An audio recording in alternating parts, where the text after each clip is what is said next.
American officials have described talks between China and the US as intense.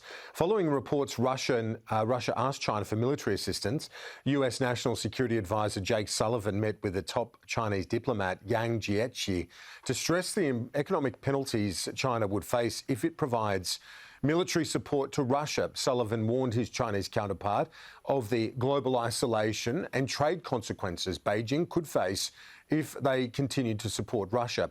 Let's get some analysis now live from Washington. I'm joined by Mark Watson.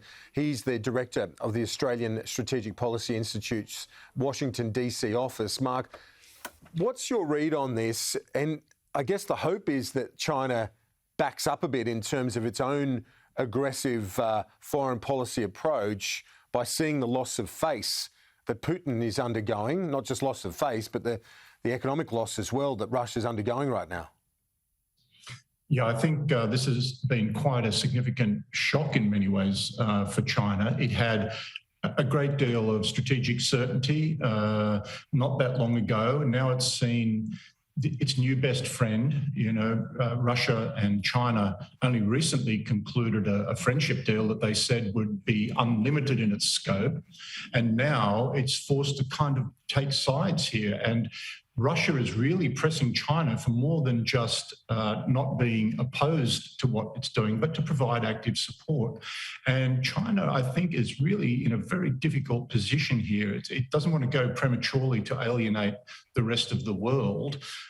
So it's got some difficult choices. In terms of its own policies, I think it will have been shocked at how quickly not just the West, but the rest of the non-Russian world effectively came together to oppose Russian aggression, to formulate these incredibly serious and deep sanctions. Yeah. And it will be looking at that going, well, what does that mean for us in Taiwan?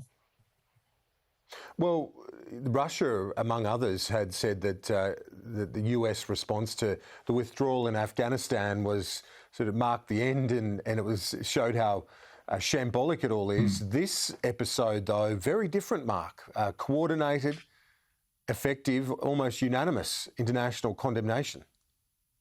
Absolutely. It's had almost the direct opposite effect that Putin had hoped for. It has unified NATO in a way we haven't seen for a very long time. Remember, under Donald Trump, NATO itself was at some risk in terms of commitment of European nations to NATO, and certainly US commitment to NATO. I'm pretty sure nobody's questioning the value of NATO now, particularly not those states that are in the firing line if ever Putin, for whatever reason, chose to step over the border from Ukraine into a NATO country. So no, I think it's really demonstrated that the West, far from being on its last legs, when confronted with something like we're seeing in Ukraine, can really come together in a very effective way.